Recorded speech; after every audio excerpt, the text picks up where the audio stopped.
Hello hi friends, ನಾನು YouTube ಚಾನಲಿಂದ Vijayalakshmi ಅಂತ. ನಾನಿವತ್ತು ನಿಮಗೆ ಆಲೂಗಡ್ಡೆಯಿಂದ ಸಾಗು ಮಾಡೋದು ಹೇಗೆ ಅಂತ ಹೇಳ್ಕೊಡ್ತಾ ಇದ್ದೀನಿ. ನೋಡಿ ಫ್ರೆಂಡ್ಸ್, ಸ್ಕಿಪ್ ಮಾಡಬೇಡಿ, ಕಂಟಿನ್ಯೂ ನೋಡ್ತಾ ಇರಿ. ನಿಮಗೆ ಯಾವ ಥರ ಅಂತ ಚೆನ್ನಾಗಿ ಗೊತ್ತಾಗುತ್ತೆ, ಓಕೆನಾ? ತುಂಬ ಮಕ್ಕಳಿಗೆ ಇಷ್ಟಪಟ್ಟು ತಿಂತಾರೆ. ಹಾಗಾಗಿ ಒಂದು ಒಳ್ಳೆಯ ರೆಸಿಪಿ ಅಂತ ನಾನು ನಿಮಗೆ ಹೇಳ್ತೀನಿ. ಮೊದಲಿಗೆ ಒಂದು 3ರಿಂದ 4 ಆಲೂಗಡ್ಡೆ ತೊಗೊಳ್ಳಿ. ನಿಮ್ಗೆ ಎಷ್ಟು ಬೇಕು ಅಂದರೆ ನೀವು ಎಷ್ಟು ಜನ ಇದ್ದರೂ ಅದ್ರ ಮೇಲೆ ಡಿಪೆಂಡು. ಒಂದು ಟೊಮೊಟೊ ತೊಗೊಳ್ಳಿ, ಒಂದೆರಡು ಈರುಳ್ಳಿ ತಗೊಳ್ಳಿ, ಮತ್ತು ಹಸಿ ಬಟಾಣೆ, ಕೊತ್ತಂಬರಿ, ಮೆಣಸಿನ್ಕಾಯಿ ಮತ್ತು ಕರಿಬೇವನ್ನ ತಗೊಳ್ಳಿ. ಮೊದಲಿಗೆ ನೀವು ಗ್ಯಾಸ್ ಆನ್ ಮಾಡ್ಕೊಳ್ಳಿ. ಗ್ಯಾಸ್ ಆನ್ ಮಾಡಿಕೊಂಡು ಫಸ್ಟಿಗೆ ಒಂದು ಕುಕ್ಕರ್ ಇಟ್ಕೊಳ್ಳಿ. ಅದರಲ್ಲಿ ಒಂದು ಸ್ವಲ್ಪ ನೀರು ಹಾಕ್ಕೊಳ್ಳಿ.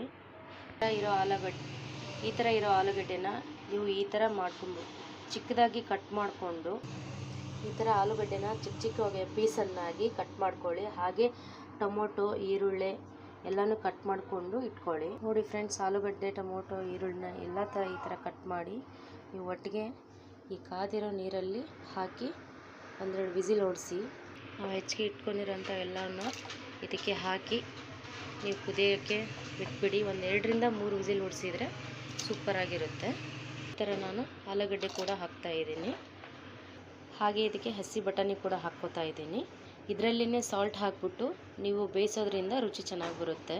ಹಾಗೆ ಇದರಲ್ಲಿ ಸ್ವಲ್ಪ ಅರಿಶಿನ, ಸ್ವಲ್ಪ ಚಿಲ್ಲಿ ಪೌಡರ್ ಇಷ್ಟೆಲ್ಲ ಹಾಕಿ ಇದನ್ನ ವಿಸಿಲ್ ಹೊಡೆಯೋ ತನಕ ಕಾಯೋಣ. ಹಾಗೆ ಇದಕ್ಕೆ ಮಸಾಲೆ ಯಾವ ಥರ ಅಂತ ಹೇಳ್ತೀನಿ. ಒಂದು ಮಿಕ್ಸಿ ಜಾರ್ ತಗೊಳ್ಳಿ. ಅದರಲ್ಲಿ ಶುಂಠಿ, ಒಂದು ಸ್ವಲ್ಪ ಬೆಳ್ಳುಳ್ಳಿ, ಒಂದೆರಡು ಮೆಣಸಿನ್ಕಾಯಿ, ಕರಿಬೇವು ಮತ್ತು ಕೊತ್ತಂಬರಿ, ಸ್ವಲ್ಪ ಜೀರಿಗೆ, ಇಷ್ಟು ಎಲ್ಲ ರುಬ್ಕೊಂಡು ವಿಸಿಲ್ ಆಗೋಷ್ಟಲ್ಲಿ ರೆಡಿ ಮಾಡ್ಕೊಳ್ಳಿ. ಒಂದು ಬಾಣಲಿ ಇಟ್ಕೊಂಡು ಅದಕ್ಕೆ ಸ್ವಲ್ಪ ಎಣ್ಣೆ, ಅದಕ್ಕೆ ಒಂದು ಸ್ಪೂನಷ್ಟು ಎಣ್ಣೆ, ಸ್ವಲ್ಪ ಎಣ್ಣೆ ಕಾದಾದಮೇಲೆ ಸ್ವಲ್ಪ ಜೀರಿಗೆ, ಸ್ವಲ್ಪ ಸಾಸಿವೆ, ಒಂದು 5ರಿಂದ 6 ಕರಿಬೇವು, ಸ್ವಲ್ಪ ಅರಿಶಿನ. ರುಬ್ಬಲ್ಲಿ ಹಾಕಿರ್ತೀವಿ, ಇದಕ್ಕೆ ಸ್ವಲ್ಪ ಆ್ಯಡ್ ಮಾಡ್ಕೊಳ್ಳೋಣ. ಮಸಾಲೆಯನ್ನು ಹಾಕೋಣ. ಇದಕ್ಕೆ ನಾವು ರುಬ್ಬಿಟ್ಕೊಂಡಿರೋಂಥ ಮಸಾಲಾನ ಸೇರಿಸೋಣ. ಇದು ಸ್ವಲ್ಪ ಒಂದು 5 ನಿಮಿಷ ಚೆನ್ನಾಗಿ ಕುದಿಯೋ ಗಂಟ ಒಂದು 5 ನಿಮಿಷ ಬಿಡೋಣ. ಈ ಥರ ಮಾಡ್ತಾರೆ, ಎಲ್ಲ ಕಡೆಯೂ ಚೆನ್ನಾಗಿ ಸೇರಿಕೊಳ್ಳುತ್ತೆ. ಬೇಯಿಸಿಟ್ಕೊಂಡಿರೋವಂಥದ್ದು ಎಲ್ಲ ಈ ಥರ ಇದೆ. ಇದನ್ನ ಸ್ವಲ್ಪ ಮ್ಯಾಶ್ ಮಾಡ್ಕೊಳ್ಳೋಣ. ಈ ಥರ ಉಟ್ಟು ತಗೊಂಡು ಎಲ್ಲರ ಮನೇಲಿ ಇರುತ್ತೆ. ಇದರಿಂದ ಸ್ವಲ್ಪ ಮ್ಯಾಶ್ ಮಾಡ್ಕೊಳ್ಳಿ. ಚೆನ್ನಾಗಿ ಮ್ಯಾಶ್ ಮಾಡಾದಮೇಲೆ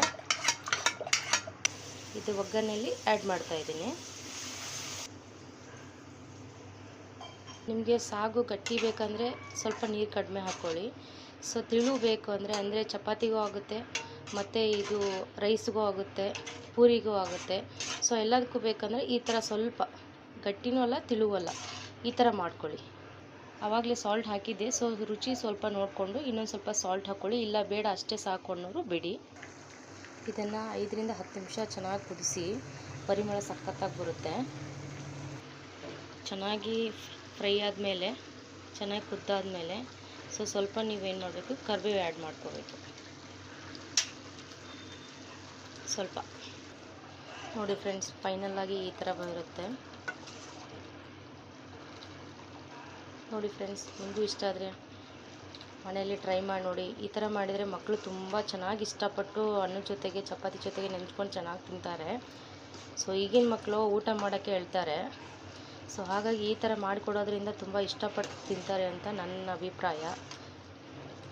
ಈ ವಿಡಿಯೋ ಇಷ್ಟ ಆದರೆ ನಿಮಗೆ ಶೇರ್ ಆ್ಯಂಡ್ ಲೈಕ್, ಕಮೆಂಟ್ ಮಾಡಿ ಫ್ರೆಂಡ್ಸ್. Thank you. UK ಮಂದಿ.